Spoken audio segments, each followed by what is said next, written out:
Hola amigos, bienvenidos. Hoy voy a seguir hablando de Bitcoin y El Salvador. El Salvador, como ustedes bien saben, decidió por ley convertir a Bitcoin en una moneda de curso legal. He querido alejarme unos días de esta cámara de eco donde solamente se comentaba de manera triunfalista esta noticia. Un paréntesis aquí, en la Asamblea de El Salvador, después de aprobar esta ley por mayoría, subió a su portal la ley que contenía 10 artículos. Sin embargo, al día siguiente subió una nueva versión que contenía 16.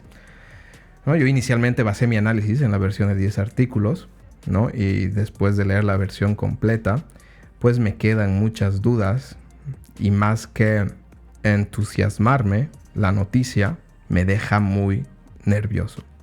He encontrado cosas graves que quisiera comentar para que los entusiastas del mundo cripto pues estén enterados de lo que puede representar esta ley. Voy a pasar a mencionar los artículos que en mi opinión son los más preocupantes, los que podrían eventualmente traer consecuencias negativas a la adopción global o aceptación por lo menos global de Bitcoin. Por ejemplo, el artículo 8 reza: sin perjuicio del accionar del sector privado, el Estado proveerá alternativas que permitan al usuario llevar a cabo transacciones en Bitcoin, así como contar con convertibilidad automática e instantánea de Bitcoin a dólar en caso de que lo desee. El Estado promoverá la capacitación y mecanismos necesarios para que la población pueda acceder a transacciones en Bitcoin. Aquí el Estado salvadoreño se está atribuyendo exclusividad para proveer la tecnología que permitirá que los agentes en El Salvador puedan hacer uso de Bitcoin. En cripto manejamos una frase que es "not your keys, not your coins". Si no tienes custodia final y completa sobre tus monedas, no son tuyas. Sin embargo, la historia nos está demostrando que a los usuarios cripto esto les importa más bien poco. Estamos viendo el auge de blockchains centralizados como Binance Chain, o vemos como cada vez los volúmenes donde los usuarios dejan los volúmenes en exchange centralizados como Coinbase, Kraken o Bybit cada día van creciendo más, a tal punto que Coinbase es una empresa que ya ha salido a bolsa en Estados Unidos. Entonces vemos que efectivamente la descentralización es una característica fundamental para las cripto, pero que al usuario final le importa poco. Y esto es por lo siguiente, porque es muy inconveniente tener una custodia, llevar una custodia personal sobre las cripto. Los que ya llevamos años en esto sabemos que tienes que tener tu billetera hardware, tener tus frases clave, no perderlas, almacenarlas en un lugar seguro, etcétera, etcétera. Esto te da el beneficio de poder contar con tu dinero en cualquier parte del mundo, cruzar fronteras sin ser detectado, etcétera, o sin ser cuestionado, porque no estás haciendo nada ilegal tampoco. Sin embargo, aquí el Estado salvadoreño podría al final quedarse con esas llaves. ¿Y qué implica esto?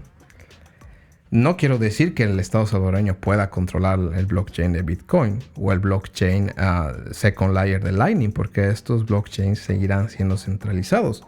Pero esto nada más es una tecnología, es el back-end de la tecnología. Todavía tú necesitas un interface que haga uso de ese back-end. Y mediante el artículo 14 está cada vez más claro que será el Estado salvadoreño el encargado de proveer esta tecnología. Jack Mallers, que es el CEO, el consejero delegado de Strike, empresa que ha logrado que El Salvador pueda considerar Bitcoin y al final adoptarlo como moneda de curso legal. Hace ya varios años comenzó un programa piloto y yo lo escuchaba hablar y yo estaba muy entusiasmado porque parecía que la adopción iba a ser gradual, espontánea, natural y de una manera descentralizada, ¿no?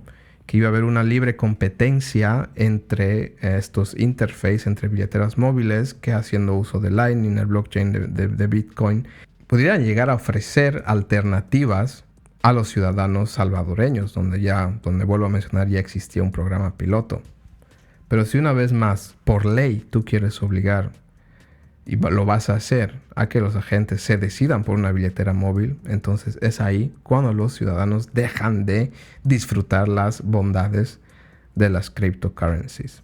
Y luego viene el artículo 14, que está relacionado con este artículo 8, donde dice: antes de la entrada en vigencia de la ley, el Estado garantizará a través de la creación de un fideicomiso en el Banco de Desarrollo de El Salvador, Bandesal, la convertibilidad automática e instantánea de Bitcoin a dólar de las alternativas provistas por el Estado mencionadas en el artículo 8 de la presente ley.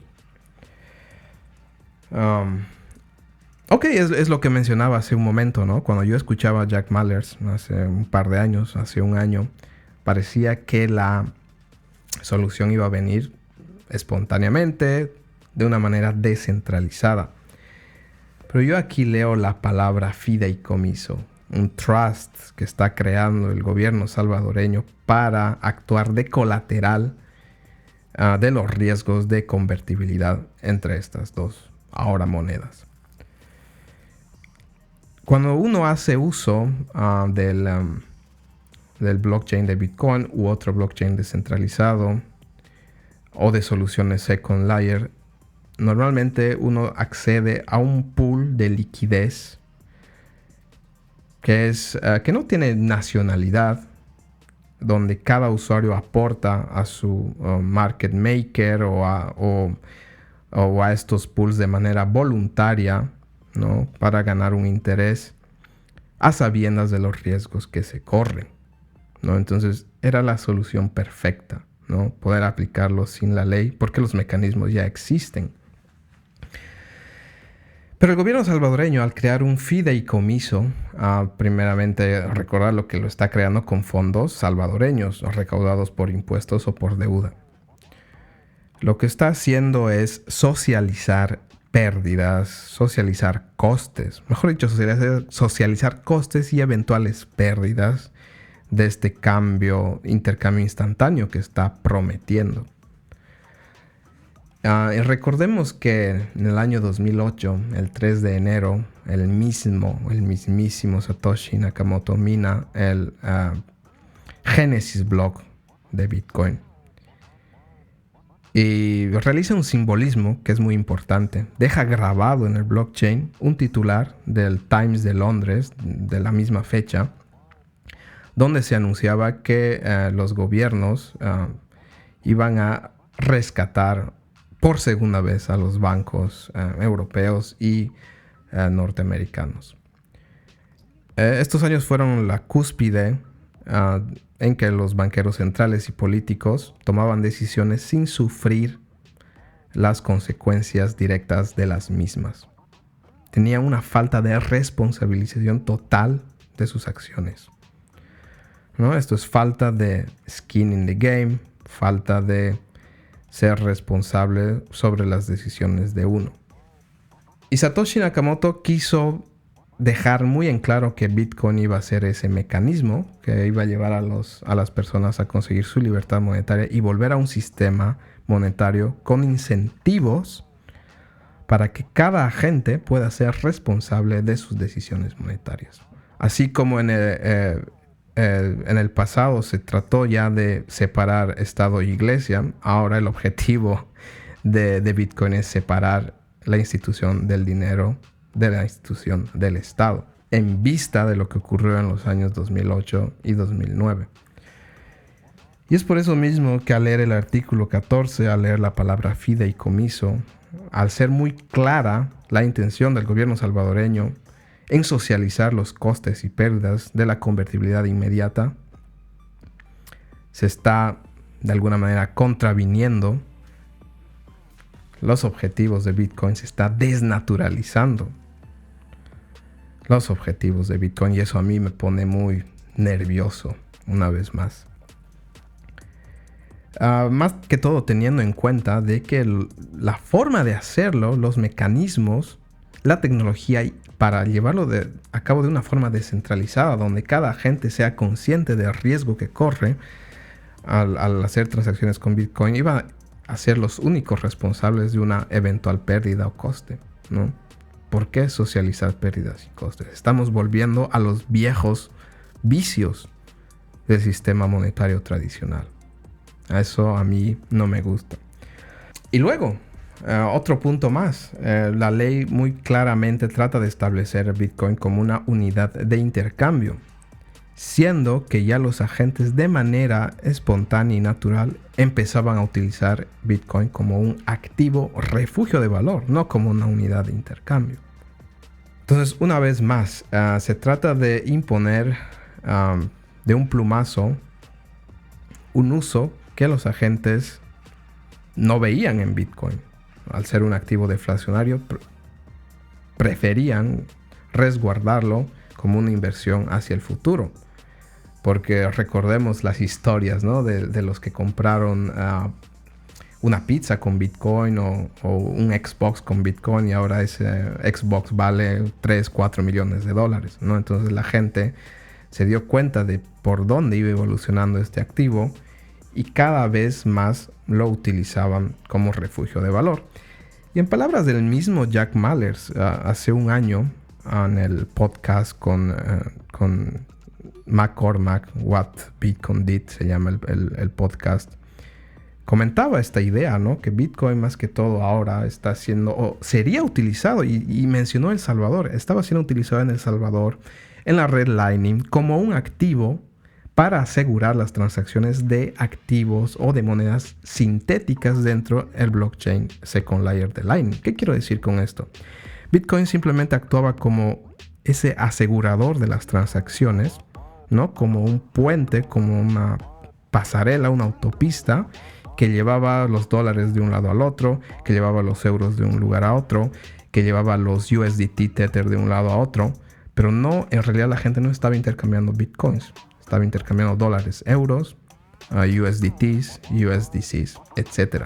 Pero ahora, una vez más, de un plumazo, se quiere obligar a utilizar Bitcoin de una manera que el Estado está creyendo conveniente. Y eso a mí no me gusta ni un pelo.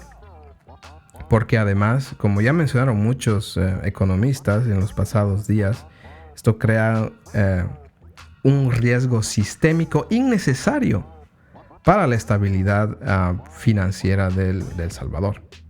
Si ellos se están comprometiendo a garantizar esta convertibilidad, entonces esto puede jugar un papel desestabilizador en las finanzas públicas de ese país. El artículo 7, quizá el más controvertido y el primer artículo en el cual muchos economistas se basaron para denostar esta ley.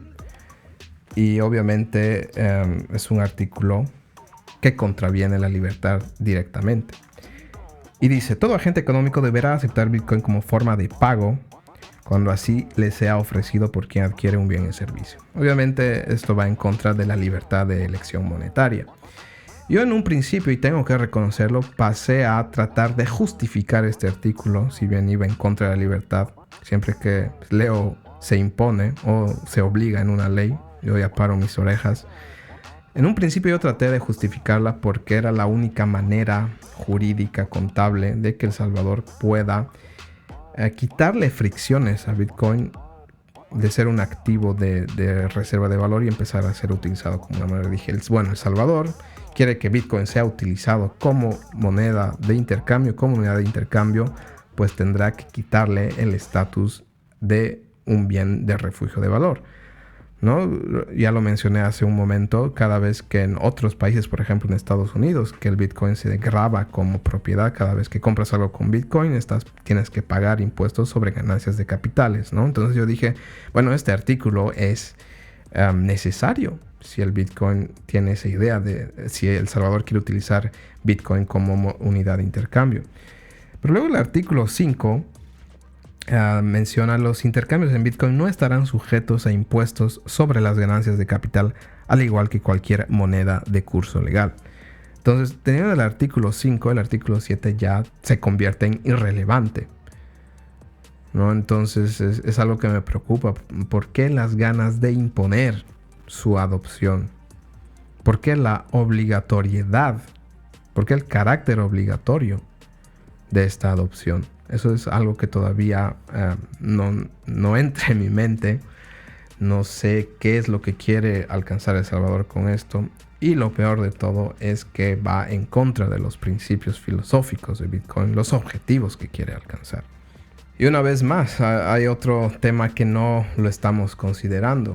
El Bitcoin está pasando de ser como la forma que tienen las personas de manera individual de optar fuera del sistema monetario tradicional a convertirse en un arma, en una suerte de guerra fría geopolítica entre los países no alineados con Estados Unidos y Estados Unidos. Entonces esto les da un argumento más a los reguladores de, en este momento, el principal país del mundo para poder tomar acciones contra Bitcoin. Hasta hace unos meses Bitcoin todavía era ese activo muy volátil que no servía para nada, esa estafa, o como lo dice Warren Buffett, ¿no? El veneno de rata, muy poco relevante. Sí, la Fed, el IRS en Estados Unidos sí que lo miraban de reojo, pero no le daban mayor importancia. Ahora estamos viendo países como El Salvador, que no se está llevando, al menos últimamente, bien con Estados Unidos, u otros países como Irán o Corea del Norte que están mirando en Bitcoin una alternativa, especialmente al sistema de pagos SWIFT. Pero El Salvador ha sido el primer país en equiparar legalmente el dólar y el Bitcoin dentro de su territorio, ¿no? Entonces Estados Unidos simplemente puede utilizar esta excusa como para aumentar las regulaciones contra Bitcoin en su territorio, ¿no? Entonces esto ya no es cosa menor. Bitcoin, como están diciendo los maximalistas, ya ha reclamado un territorio dentro del mundo. Ya no es irrelevante, pero no como muchos quieren creer, too big to fail.